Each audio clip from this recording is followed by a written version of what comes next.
All right, welcome back to day two. So today we're going to get into the tactical and nitty-gritty parts of actually raising your rates.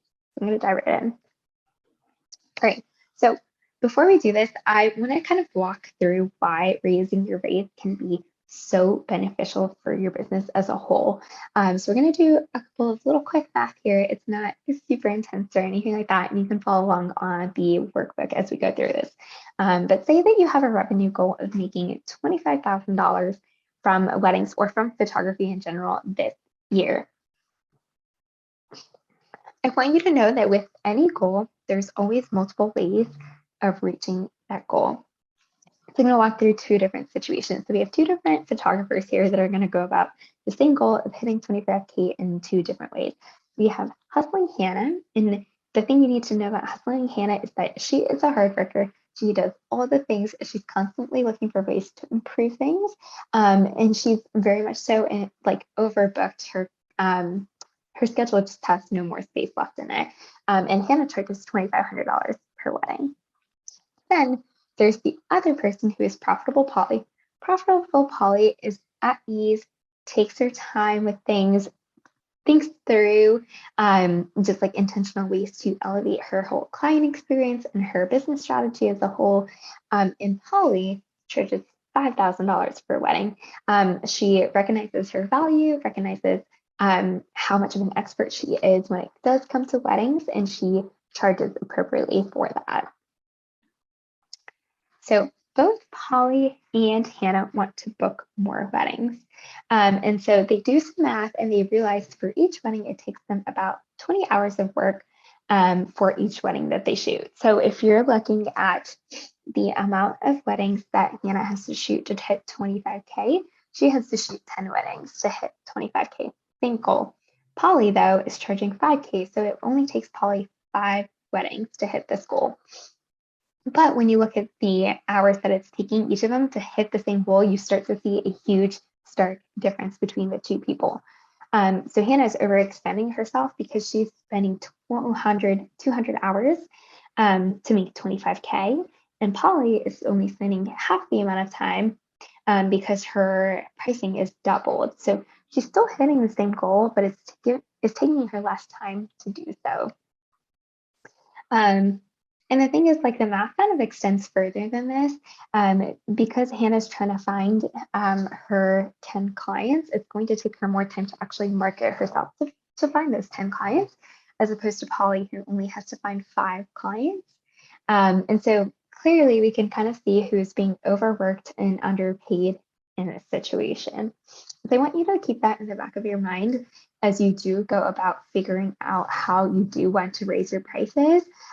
Raising your prices can be a huge blessing because it allows you to still hit the same financial goals, but with doing less work or like spending less time behind your computer. And so again, like just to recap, like there's two very different ways of hitting the very same goal.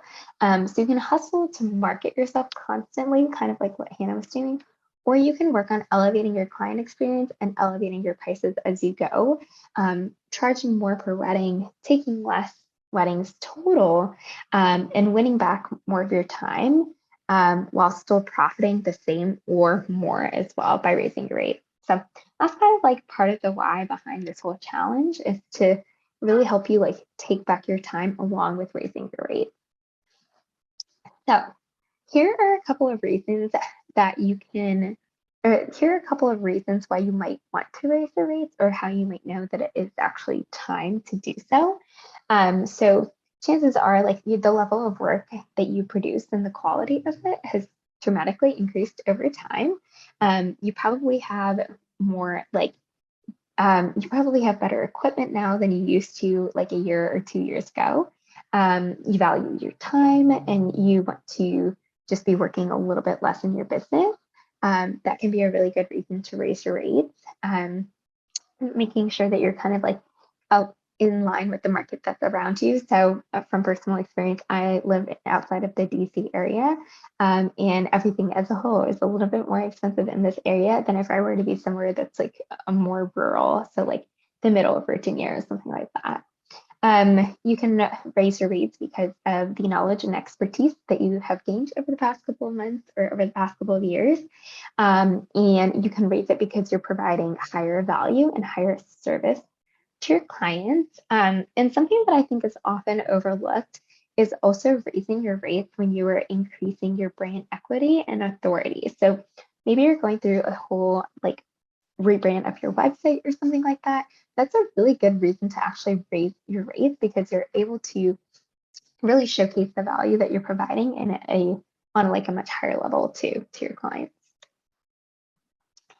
So I want you to start working through the worksheet now. So we're going to start by setting your annual goal of how much money you want to bring in through your business first. And then after you think about that, you can also think about like in an ideal world, like how many weddings would you personally feel comfortable shooting a year just based off of the amount of time that it takes for each one. So from those two, you're going to set your desired price point. So basically, you just take your annual goal and you divide it by the number of weddings that you want to shoot. And this is going to give you like kind of a target price point that you want to eventually raise your rates up to. And chances are this number is high, like or higher than what you're currently charging, right? If you're looking to increase your revenue.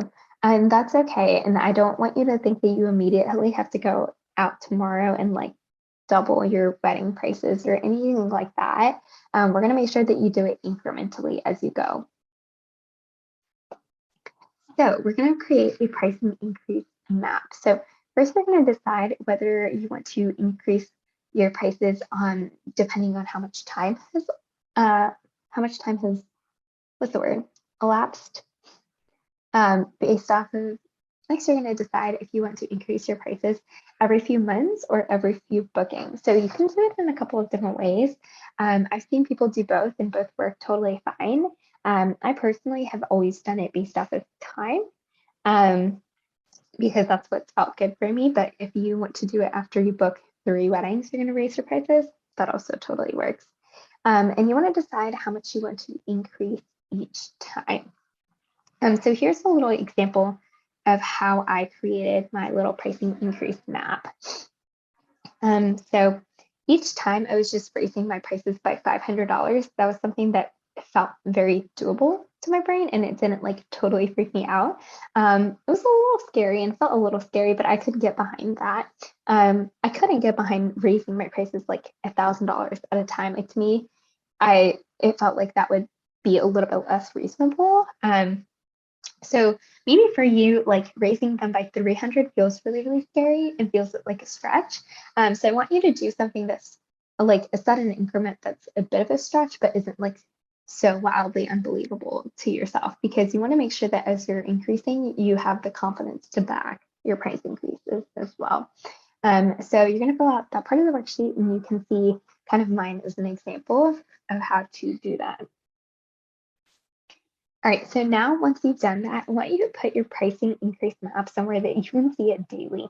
This is going to be that like repetitive rehearsal for your brain, and help make sure that it's familiar to your brain instead of like looking at it once every few months or like having 6 months go by and be like, oh shoot, I need to raise my prices $500 and having that feel really scary. If you're staring at this map all the time, your brain is going to be like, okay, yeah, like we've been like working up throughout the 6 months to do this. And I really encourage getting some outside accountability around this, because that's going to increase your chances of actually sticking to your increases by a lot.